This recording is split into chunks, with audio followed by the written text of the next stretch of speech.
I've been preparing a talk about that. And I've been practicing and practicing, so thank you everybody for coming.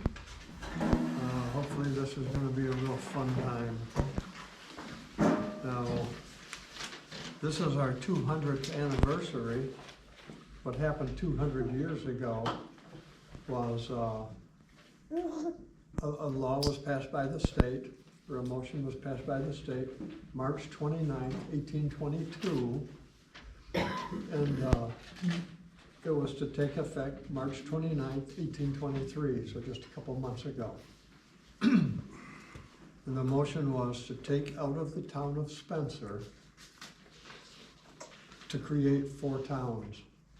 And they were going to be the towns of Candor, Caroline, Danby, and what was then called Cayuta. Now in the discussion I'm going to refer to it as Newfield because there's another town of Cayuta right now, just southwest of Newfield. But those 4 towns were created February 22nd, 1811. Now they were taken out of the town of Spencer, which must have been a huge town, and the county seat in Tioga County was Spencer at that time. And again, Spencer was created in 1806, so Spencer had only been in existence for 5 years. But in 1821, again, Spencer was the county seat of Tioga County. In 1821, January or February, you see it both ways, there was a fire and it destroyed the county seat buildings, or most of them, not all of them, in Spencer. Now just a few years before the fire, they passed something in the Tioga County, and they passed a law to create a building made of brick, I think, to store the records in. So that's why you go down to Owego and there's still land records from the early 1800s up to 1821, because the records were kept in that building to be preserved, so they were. But in 1821, a fire destroyed the county buildings, except for those records, in Spencer. And it was believed that the fire was started by citizens of Elmira. Now, at that time, Chemung County was part of the town of Spencer. And the citizens of Elmira wanted Elmira to be the county seat in Tioga County. And Spencer was, so they burned the buildings down. Now, in 1822, the state passed more regulations or laws to have 2 county seats in Tioga County. Now, one county seat was going to be in Owego, and the other county seat was going to be in Elmira. So Tioga County was going to have 2 county seats. Very unusual. Also in 1822, I think about a week later, there was some rulings passed in Albany to change what was then the town of Cayuta, Danby, and Caroline. It was to switch all 3 towns to be part of Tompkins County. Now, Owego was a lot farther away than Ithaca. Now, Tompkins County didn't exist until 1817, so that was late. And Tompkins County was taken out of Cayuga and Seneca, and they were taken out of Onondaga, and Onondaga was taken out of Herkimer, and Tompkins County was in 5 or 6 different counties within 25 years. So there was a law passed March 29th, 1822 to take effect March 29th, 1823, that those 3 towns were going to be into Tompkins County. Now there was another thing that was kind of tricky at that time.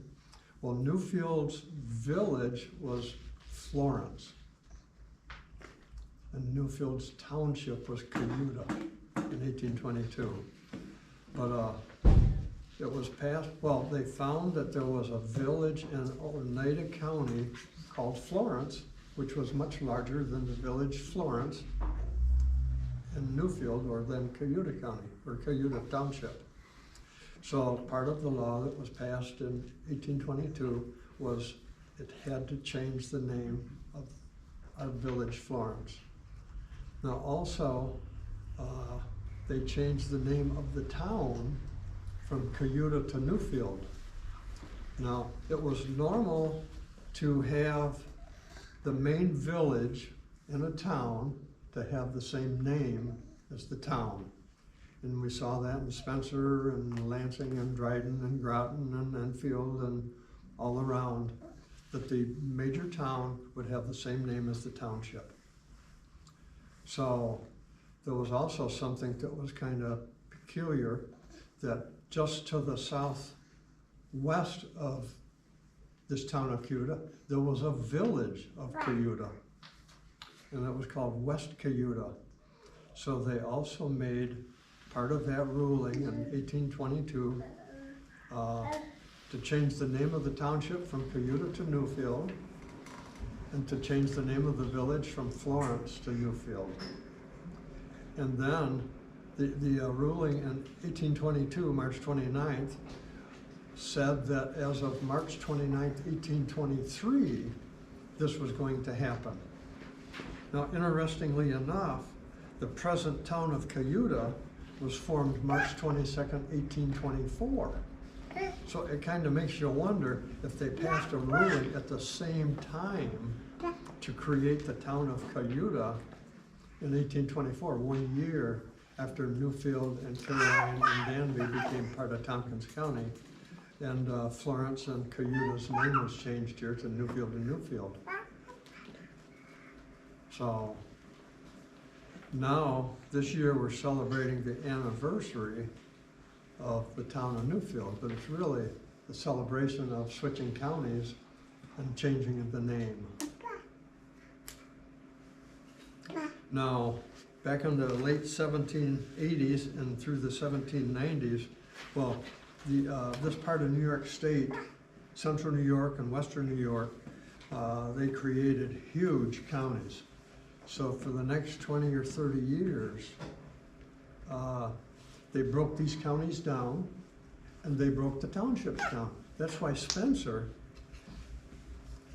in 1811, Spencer was broken down to form the town of Candor, Caroline, Danby, and Cayuga, or Newfield. Now in 1824, when the new town of Cayuga was formed, that was taken out of the town of Spencer. So that was just part of what was going on, was breaking the townships down. Now another, let me see, the town of Venetton was formed in 1854. And Erin was organized in 1822 also. Now one other thing about the military tract went from Hector and Enfield and Ithaca and Lansing and north. Ulysses, Enfield, north to the Lake of Ontario. Now south of that, just for, from Big Flats, Watkins Glen, Montour Falls, part of Elmira, right over to Candor, Caroline, Danby, Newfield, Spencer, Venetton. That was the Watkins and Flint Purchase. And John W. Watkins and Roy Flint went to Albany in 1791 representing a group of businessmen, and they were trying to purchase 363,000 acres. And they did that in 1794. And they did it for probably 9 or 10 businessmen. And those businessmen come in probably around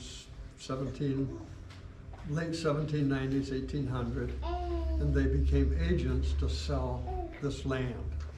Now of that land, Newfield was probably the hilliest and the highest in areas.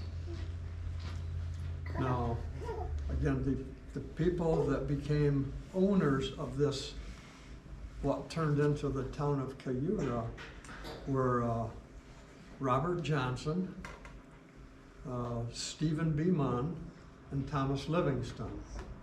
And they became agents to sell this land. Now, Robert Johnson was a resident of Connecticut, and in 1790, Connecticut created a school fund. And the residents of Connecticut had to pay taxes. Now, Robert Johnson owned a lot of land in this area, east of Binghamton, in Ohio, all around. And he got in trouble paying his taxes. So what he did around 1800, I think, couldn't tell for sure, he turned over the 16,000 acres in the Newfield part of the Watkins and Flint Purchase to the state of Connecticut School Fund. Now, it was illegal for one state to own part of another state, but it was not illegal for the Connecticut School Fund to own 16,000 acres here. Now, Watkins and Flint went to Albany in 1791, but they didn't finalize the deed until 1794. And within those 3 years, another 27,000 acres of that 363,000 were sold to other people. So, and here's a contract right here, and it was very difficult. Most of the contracts read that the contract was for 7 years. Now, back in the early 1800s, right up till probably the late 1840s, you could not file a deed unless the land was totally paid for. And the contract would say you had to make the payments, and if you failed to make a payment in cash, then the land, it was as if the contract had never existed, and the land would go right back to the seller. The contract had never existed. So this land in Newfield being higher, you know, the land in Newfield is higher and hillier than, let's say, Lansing, Dryden, Groton, Newfield, or Enfield, Ulysses, and so on. So it was harder to settle and harder to raise crops. So an awful lot of the land just they never filed a deed. And one thing I got here, here's a map I got. This map was made in September 1813. And it shows all the lots in the 16,000 acre tract. And it shows who had purchased them. Now, Cayuga Lake was right here. In 1854, 1/4 of Newfield or so was moved to form Schuyler County. So that's more of that counties being formed and so on. But this was the 16,000 acre tract. I counted 108 lots with people's names on them. Now there's many lots that don't have any names on them, but of those 108 lots, I could only find where a deed was filed for one of them. And this is right down here, Cornelius Sebring, and that's where Bill Schlobone lives now. Bill and Sally Schlobone lived there on Trumbull's Corners Road. And that's the only deed I could find. Now, a number of years ago, I spent a lot of time down in the Tompkins County Clerk's office, and I went through their records, and I wrote down every deed recorded up to 1860. And I made a spreadsheet out of it, and I sorted the spreadsheet out by grantor and grantee. Now, in the late 1840s, they changed the ruling that you could file a deed when you purchased the land. It didn't have to all be paid for, but when you purchased it, you could file a deed. Up until then, you had to have totally paid for that land before you could file a deed. But I went through my listing of grantors, which is a seller, and I found 501 deeds that were filed by Thomas Livingston, Stephen B. Mond, and the State of Connecticut School Fund. So over 500 of them. So that just shows, and see, Newfield didn't become part of Tompkins County until 1823. So those deeds were all filed after 1823. And many of them were filed in the late 1840s and in the 1850s. Now, one thing, James Pompelli was the agent for the 16,000 acre tract, hired by Connecticut School Fund. And one thing he required is anybody that bought land there had to pay cash when they made their payment. And he was removed in 1827. You go down to the Tioga County Museum, they have a big doorway. He had a mansion down there on Front Street. But in 1827, he was removed, and Connecticut School Fund hired a new person to come to Newfield and be the agent, and that was Hobart Estabrook. And Hobart Estabrook's house, if you go down toward Alpine Junction, you go past the Estabrook Cemetery out there in Pony Hollow. Hobart Estabrook's house was the first one on the left past the cemetery. And a few years ago, they had a fire in that house and it's not been lived in since. But that was Hobart Estabrook's house. But he changed the ruling in 1827, his first year as agent, that the people could pay not only in cash, but they could pay with crops that they had grown, and they could pay with animals. So that must have been pretty tough for Hobart to try to sell all that stuff, but it did make it easier for the people to pay for the land. Now, Hobart Estabrook died in 1872, and the land had not all been sold off by then. So his son became the agent, and his son made the final sale of that land in 1879. So see how long it took to sell it. And that was tough land. I know Locker even Turk told me in the early 1900s, be very careful when you drive around on Connecticut Hill, keep your windows rolled up, because somebody might try to stuff a deed in your window. So now the 16,000 acre lot also included Pony Hollow and Bow Hill. It included Trumbull's Corners, included the Trumbull's Corners Road. It was quite a large area, and it did go all the way over to half of Cayuga Lake. But the western half of Connecticut Hill and down there on the flat with Cayuga Lake was all, it all became part of Schuyler County in 1854. Now they passed a law in 1853 to create Schuyler County in 1855, but in 1854 they passed another law that took effect the day they voted on it. So that's when Schuyler County was formed. I leave anything out, Matt? No, I think just to clarify, when he talks about the 16,000 acre tract, that is what I think we would think of as Connecticut Hill. It was what the state of Connecticut School Fund owned all of it. So Yes. it's not just Connecticut Hill, it's also part of Bull Hill, like you were saying, and that's Yeah, and part of Pony Hollow. right. Yeah. And the state of Connecticut still owned land for their school fund, owned land in Newfield up until 1879. Yes, that is true, because they just had a hard time selling it. So, Yeah, when did the military lots come in? You guys weren't part of the military lots? no, the military lots ended at the very northern border of Newfield, Danby, and Carolina, Because Tompkins County is all military lots. Well, except the bottom three towns. yeah, Enfield, Ithaca, Lansing, Dryden, Groton, Yeah. I'll have to look at Trumansburg, it. they were all military lots.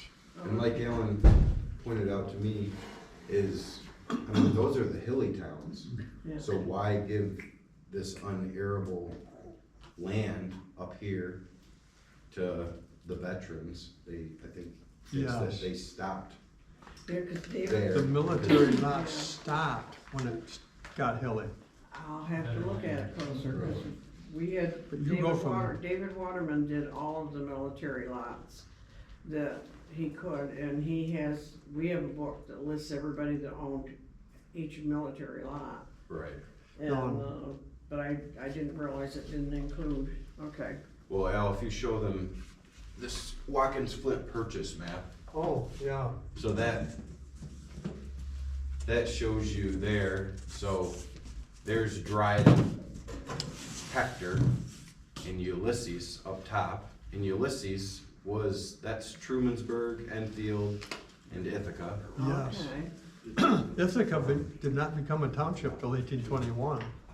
And it Yeah. was, nor did Enfield and part of Dryden, but it was created out of the town of Ulysses, which is now the present township for Trumansburg. Well, we will get questions about Dryden prior to 1818, and we send them to Auburn or Seneca County, Yeah, Cuba and Seneca County, that's right. because that's where a lot of the old records are. We Well, don't have it. Tompkins County wasn't formed until Yeah. 1817. There Mhm. was no such thing. Yeah, And like Al said, that prior, that all those military tracks, so above Newfield, above the Watkins Flint purchase, okay, I they did, went all the way to Lake Ontario. Yes. Oh. yeah, And they have all the old, I don't know what you would, Greek or names, Ulysses, Pompey, Oh, okay. Sempronius. Right, Yeah. right. okay. Right. And part of it, with Newfield, when the early settlers came, a lot of them came from the Lansing area. A lot of them came from the Hudson River Valley, but a Yeah. lot of the early settlers came from around this area. And what they did is, let's say an early settler would buy 100 acres in Lansing. And they'd build a cabin, they might build a little barn, they'd clear a lot of the land, and they'd really improve the value of that lot. Yeah, When it was virgin forest, it wasn't worth an awful lot. But here's a house on it and a barn and cleared land and everything.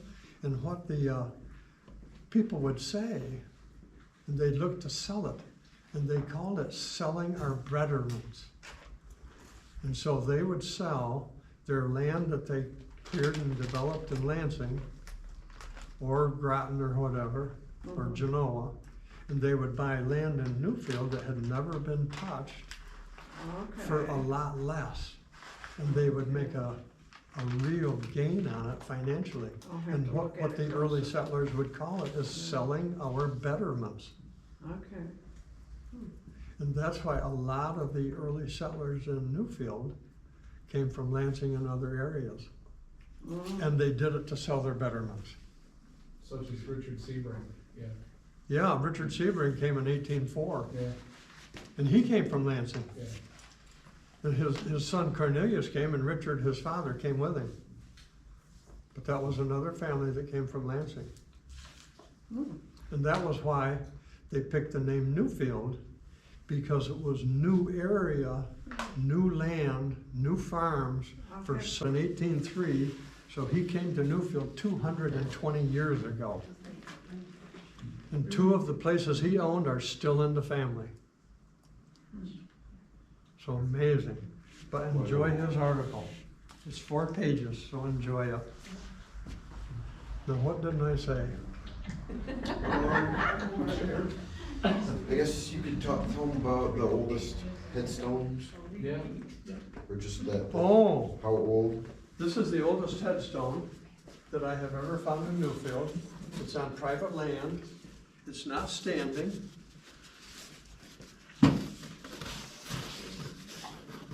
And here lies Lyes, buried, B-U-R-E-D, the body, B-O-D-D-Y, of Willimus Chambers, died, D-I-D-E. And it's a small stone.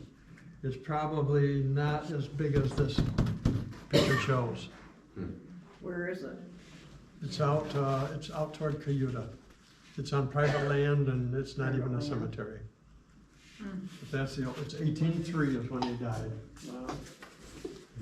Now, there were chambers lived down in the present town of Cayuta really early. But that village of Cayuta had settlers before Newfield did.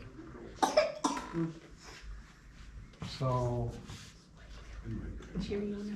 here's a map of Newfield in 1853. And you can see there's Cayuta Lake. So the town of Newfield went and was half of Cayuta Lake. And this area here was taken off in 1854, when they created Schuyler County. Schuyler County was not even a county until then. But Hector was part of Tompkins County, and the ideas back then were they wanted anybody that lived in any county to be able to get to the county seat and back in one day. Now, if you lived up in northern Hector, you couldn't do that. You couldn't get to Ithaca and back in one day. So they made a new county, Schuyler County. So.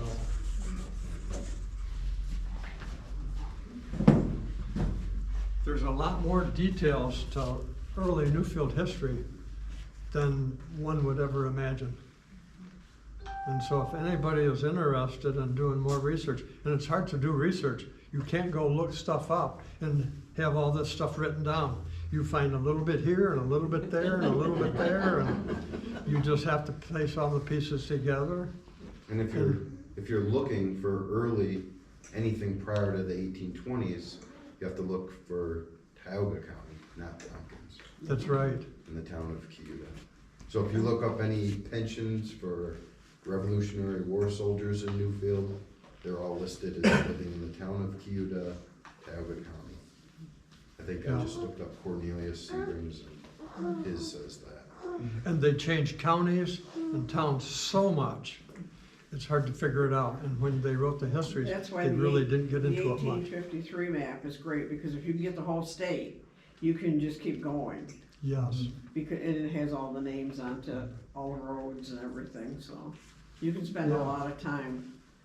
See, just like this all became part of Schuyler County, and Schuyler County didn't even exist in 1853.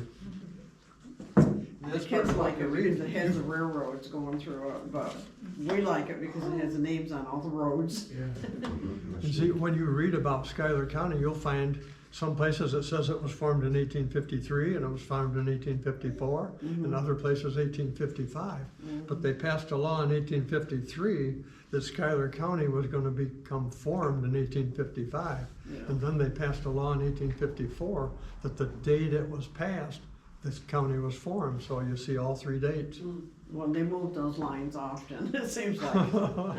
So it's not easy doing the research, but if anybody is interested in really helping us do the research and write it up, just let us know. We'd be glad to clarify this stuff. Well, cause I get up into Trumbull's Corners, and some maps it's part of Newfield, some maps it's part of Cayuta, and that line moves. Yeah. And on this map, it calls Trumbull's Corners Rumsey's Corners. That is wrong. Rumsey's Corners, oh yeah.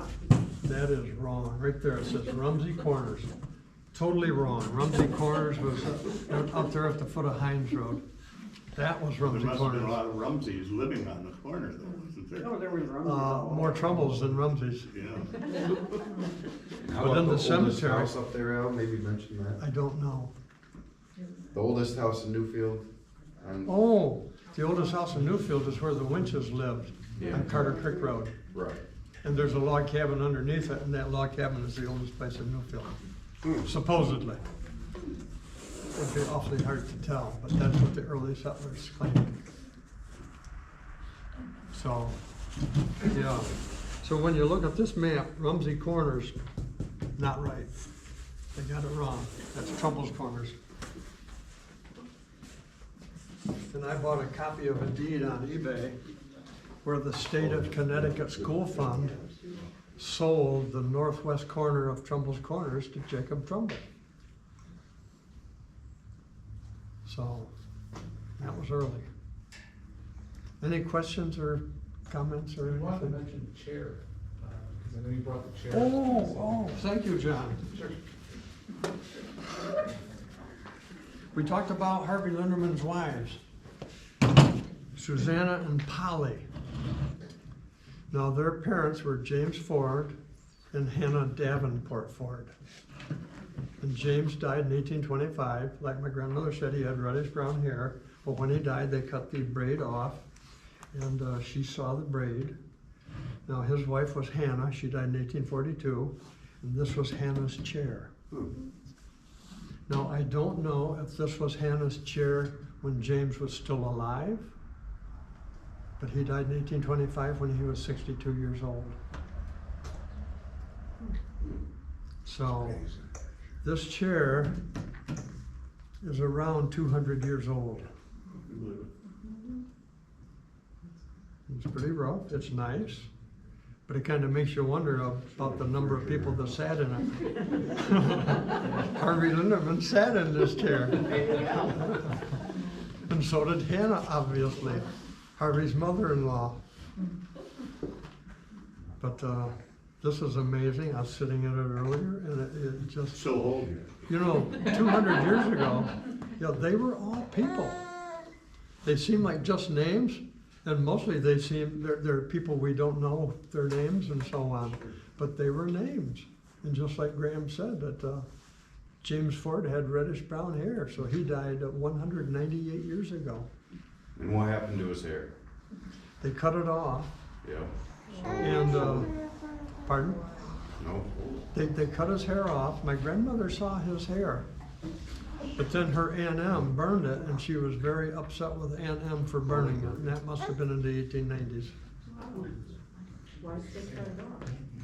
Well, he died, and they cut it off They would make. to save it. Right. I've seen artwork where they take hair and they'll Yeah. make like flowers out of it. Yeah. Yeah, yeah, there's a regular art form. Right. Or pendants Yeah. with their hair in it. Yeah. There's some real good examples of that at Seward House in Auburn. Yeah. No, my grandmother even told me about conversations she had with a lady that was born in the 1790s. Have any of you talked with somebody that had conversations with somebody born in the 1790s? Have you, Ray? I just wanted to say one thing, there's a geographical reason for Newfield to be so different than everything north, because it's beautiful land once you get past north of Ithaca. Yes. And you go south and it's pretty rocky and hilly. My grandfather owned quite a few farms, which is today Brunetton and Spencer. And my mother said my grandfather grew one of the best crops of rocks she ever saw. Yeah. But you go up to Auburn and all around up north of here, and the land is so flat. And it's also very It seems rich weird. compared to Newfield. Yeah, A it lot seems of weird to go out through Pony Hollow and see those huge hills. Plant something, you better go get a bag of soil, because you're only gonna end up with rocks to put back in. It's all to do to the glacier activity and stuff. Yeah. And that's why they called it Newfield, because it was unsettled. Yeah, So it was a very appropriate I got the name. rest of the rocks. So this is Hannah Ford's chair, and it very possibly has been in Newfield 200 years, It's neat. It's cool. because they came in 1812, but, It's part of your collection. yeah. They bought it at Sam Peters, I bet.